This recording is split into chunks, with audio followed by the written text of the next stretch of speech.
Hello, I'm Leonardo Puglisi. It's Sunday, the 24th of July. You're watching 6 News. Our top stories tonight.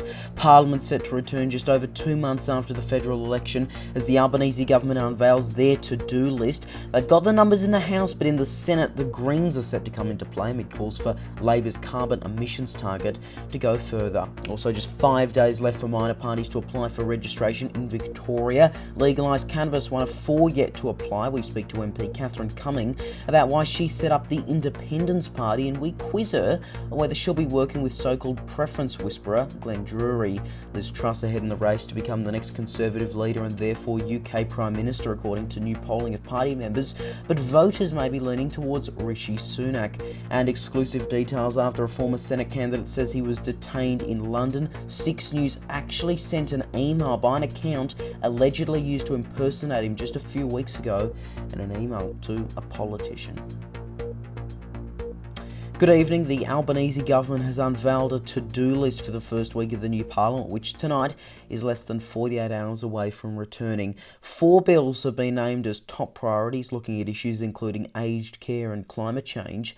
But while Labor has the numbers in the House of Representatives, in the Senate they can't pass anything without the support of crossbenchers or, alternatively, the coalition. And the Greens say that the target, which would cut carbon emissions by 43% by 2030, should go further, and they are open to negotiations. Senior reporter Darby Travers has more. Well, the federal parliament is set to return in less than 48 hours, just over 2 months since the federal election and 106 days since the previous parliament was dissolved.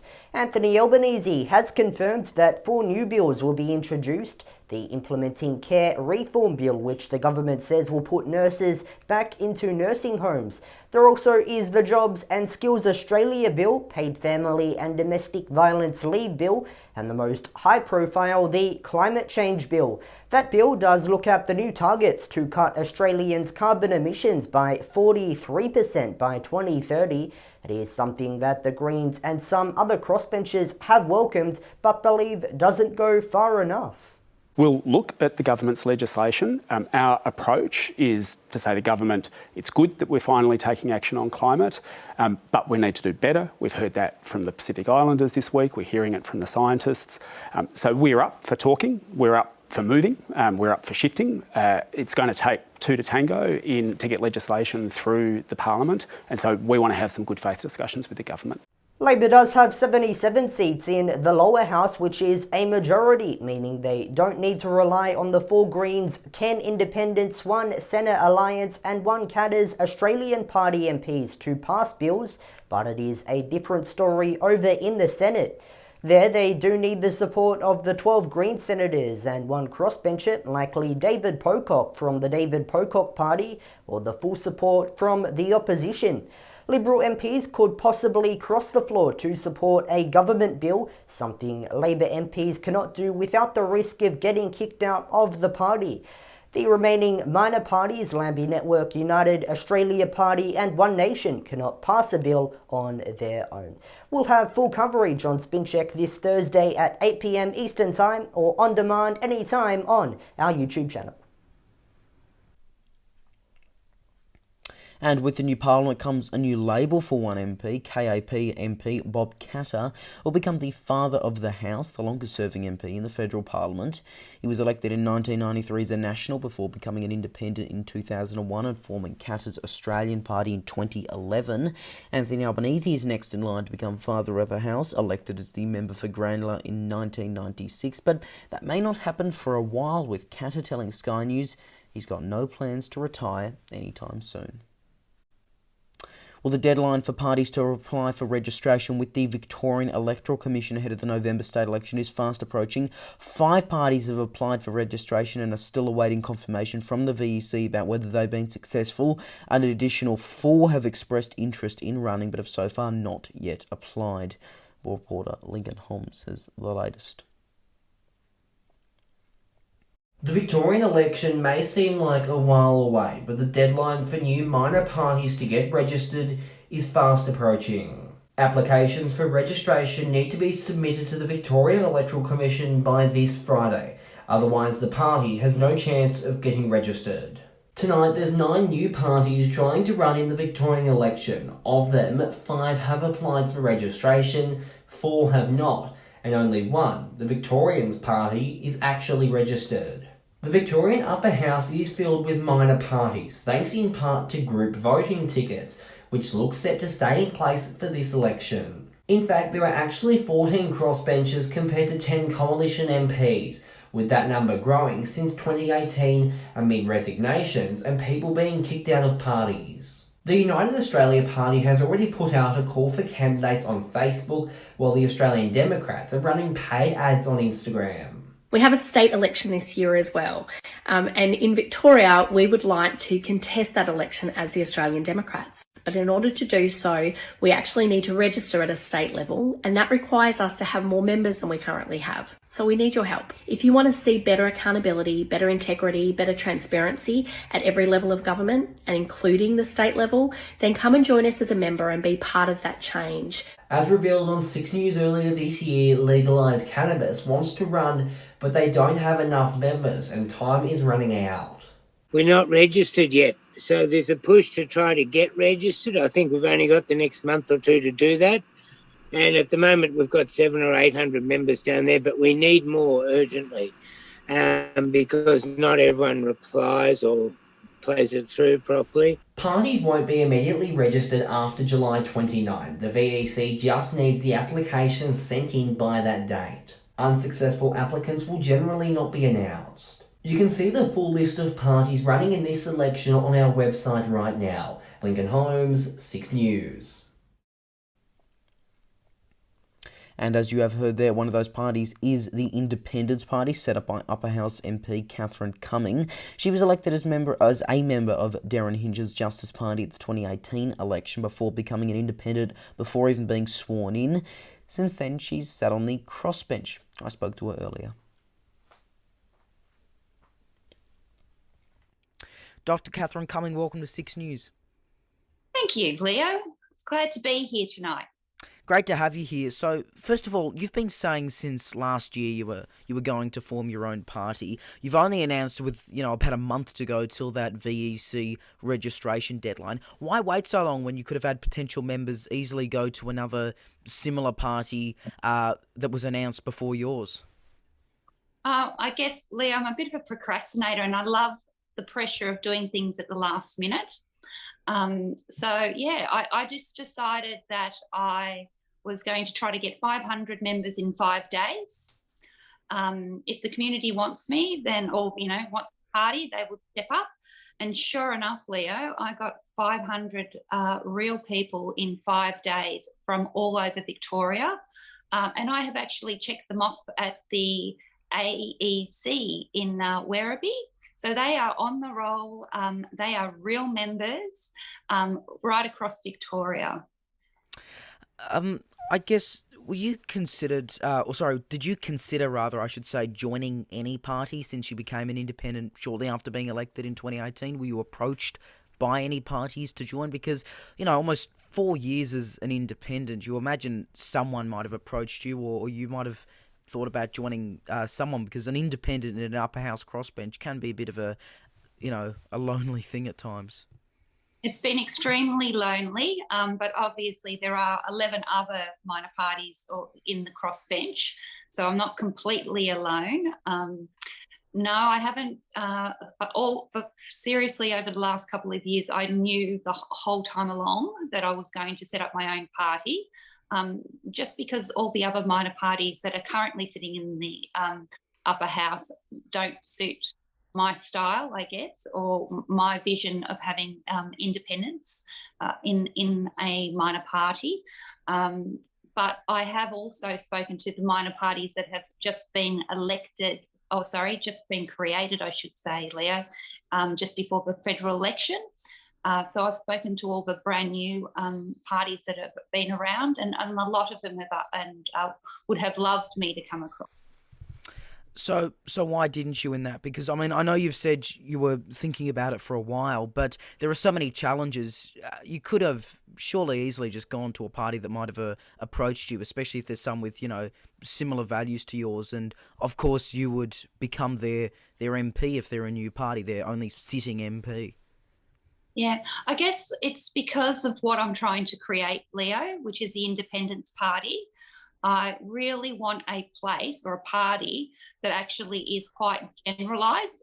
It's a bit of a broad church, a centre party that actually looks after independence. So, in other words, Leo, it really will be a bunch of independents in a party structure able to conscious vote. A lot of the other minor parties have probably 5 things that they want to achieve.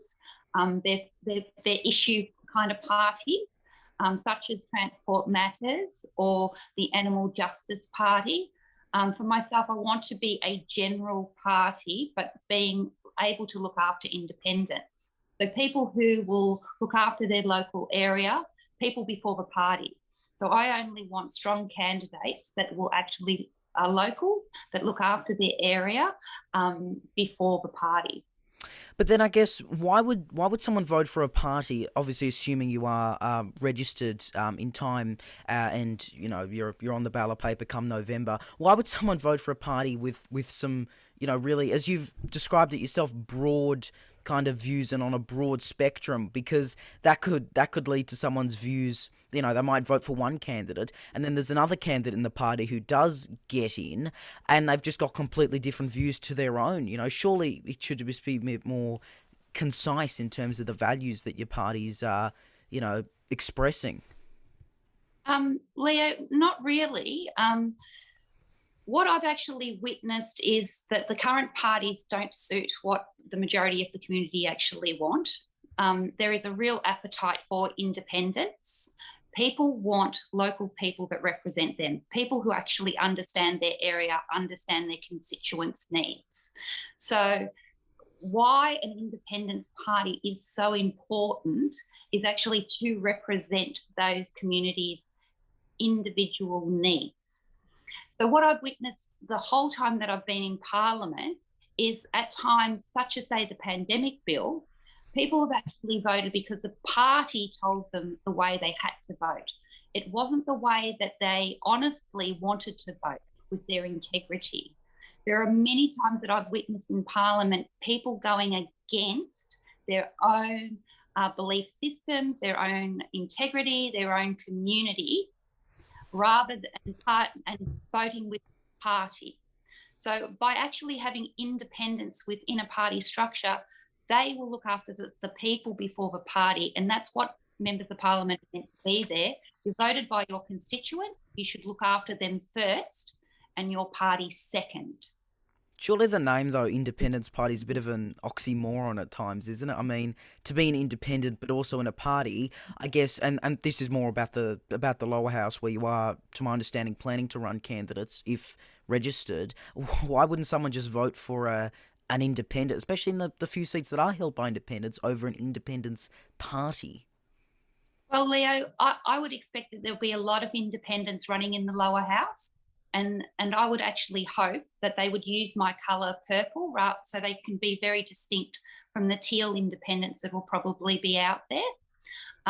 But in the upper house, because of the way that the voting structure, to get yourself above the line, you actually need to be part of a party. Otherwise, you will end up having an empty box or you get thrown below the line. So this is a vehicle for independents to be able to get into the upper house.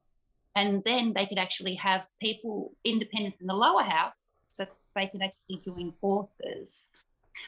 It's not an oxymoron. The word independence is a word that's well used around the world for nations everywhere, such as America. They have Independence Day.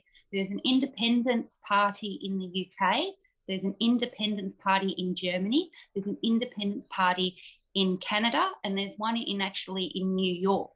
So the Independence Party as a name is all over the world.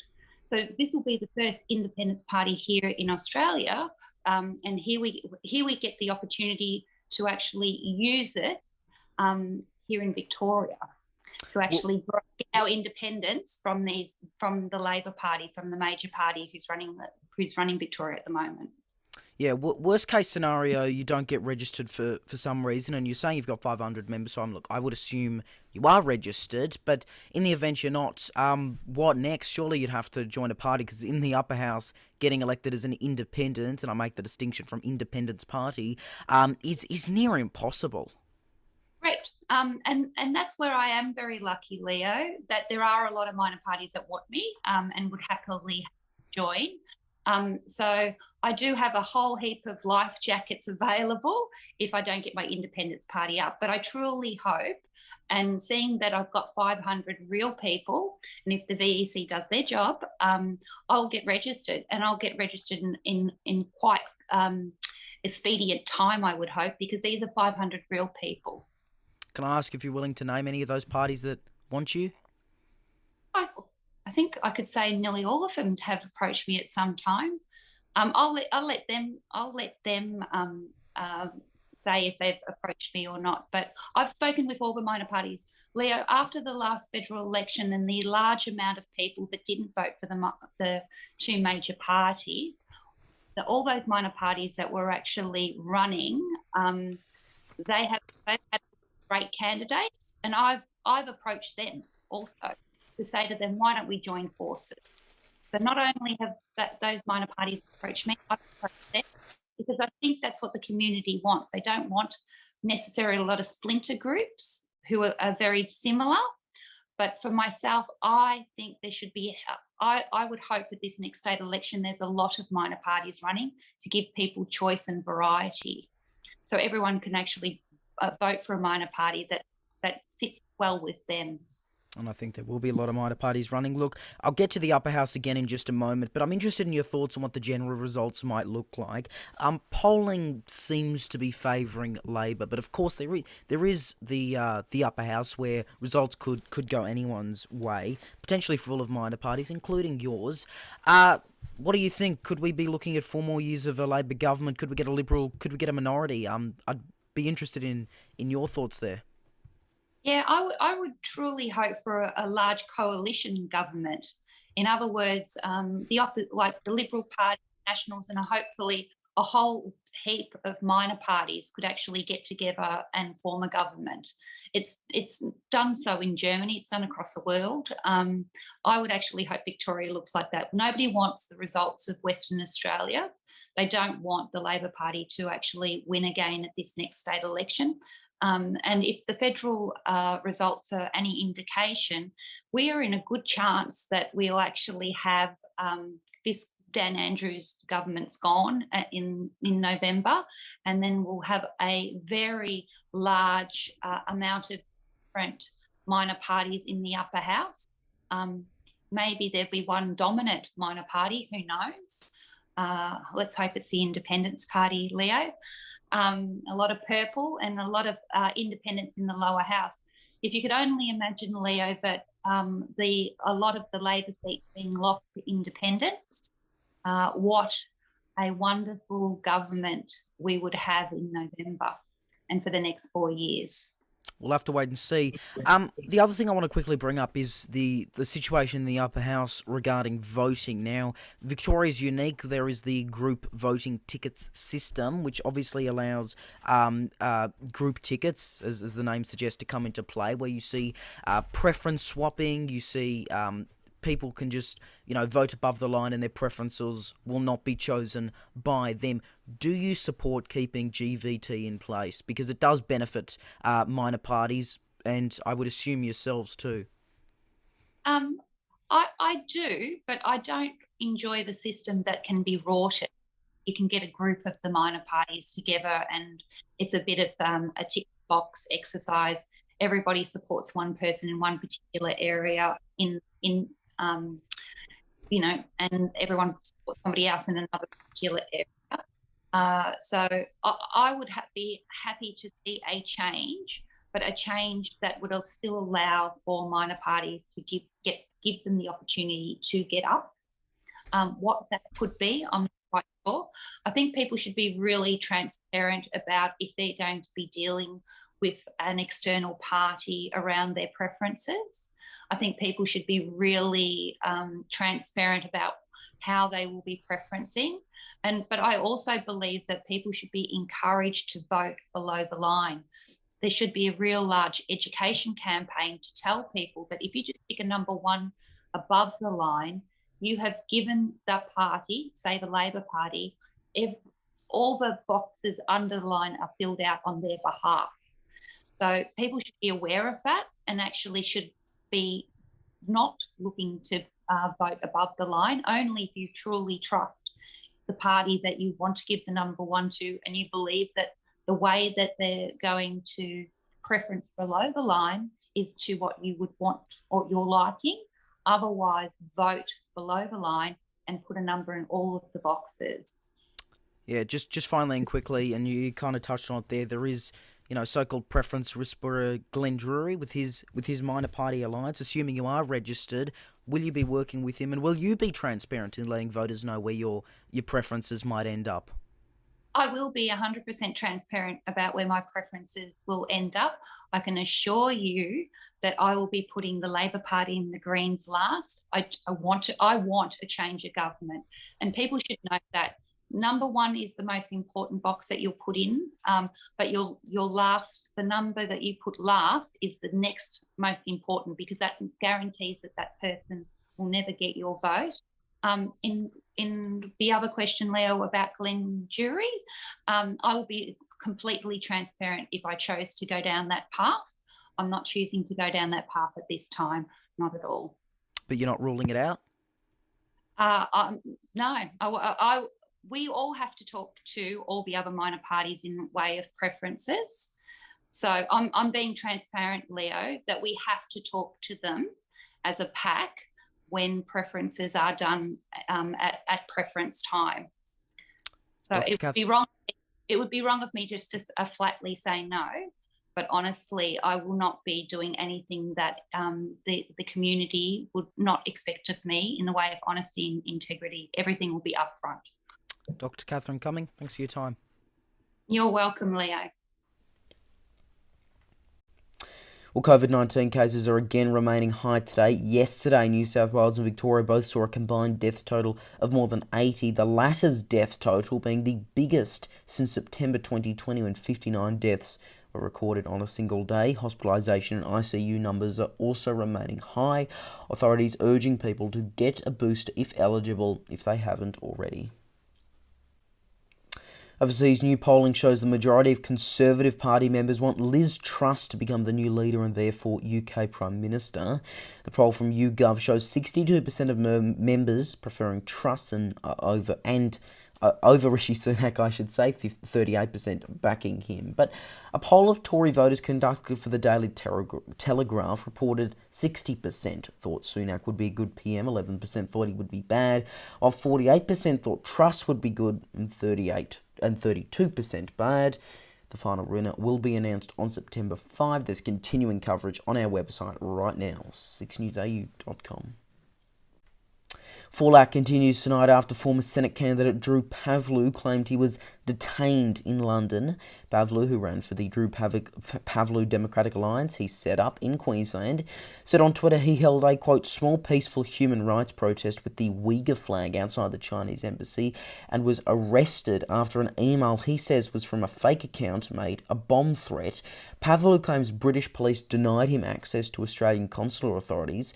Tonight, 6 News can confirm we were sent an email by an account he claims was used to impersonate him a few weeks ago, not the one allegedly making a bomb threat. The email, which 6 News was CC'd in alongside multiple other people, said Drew Pavlou was, quote, detained as a terrorist in London. This is so funny. Who could have done this? He faces 7 years in a British prison. It was only a matter of time. Pavlou says this email was the same address that asked a politician for help several weeks ago. Now is Ivan and Melly. We'll look what's coming up later tonight on WAMN News. Thanks, Leo. Tonight on WAMN News, demanding answers. Claims of discrimination after a disabled woman is continually denied rides by taxi drivers. A WAMN News exclusive. Opposition responds to a public hospital midwife's frustrations following an exclusive interview.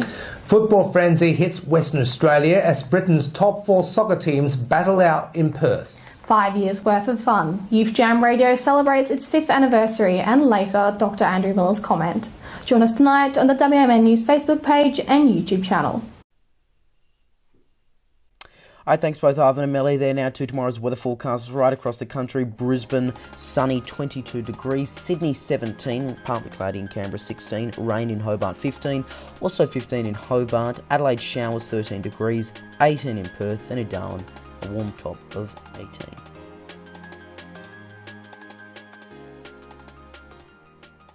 Before we go tonight, recapping our top stories, and Parliament is less than 48 hours away from returning. Just over 2 months into the federal election, the Albanese government unveiling a to-do list, 4 bills named as top priorities, including ones on aged care and climate change.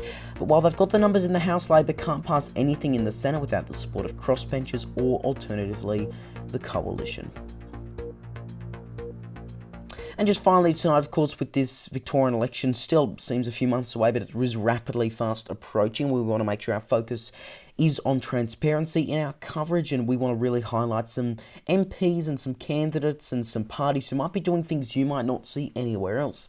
Now, during the federal election campaign, TikTok was a place where you saw lots of MPs and parties posting some really interesting videos and things they wouldn't post anywhere else. Now, we saw some instances of misinformation being posted, others videos that were labelled as bizarre, and then there were also candidates who actually had no other social media profile other than TikTok that were posting on there, or the majority of the time they were posting on there. So we've set up a new Twitter account where you can actually monitor that at TikTok MPs. Now, it'll not just look at MPs, as I said, it'll also look at candidates, parties, and maybe some former candidates too. Now, while it is mainly focused on the Vic election, obviously, right now, it'll also look at federal politicians. You can see a full list of parties who are actually on there, and candidates who are on there, and MPs who are on there. But we'll be showing them to people who might not else see there. Now, we'll be 100% neutral, as always, but it's up to you to judge. So you can check that out on Twitter right now, at TikTok MPs. And, of course, Victoria Decides, our full coverage, is on our website right now, 6newsau.com. And that is 6 News for this Sunday evening. You can stay up to date with all the latest headlines by heading to our website, 6newsau.com, and by following us on social media, Facebook, Twitter, Instagram, TikTok, and Lit. Just search 6 News AU to find us. I'm Leonardo Puglisi. Thanks for your company. Good night.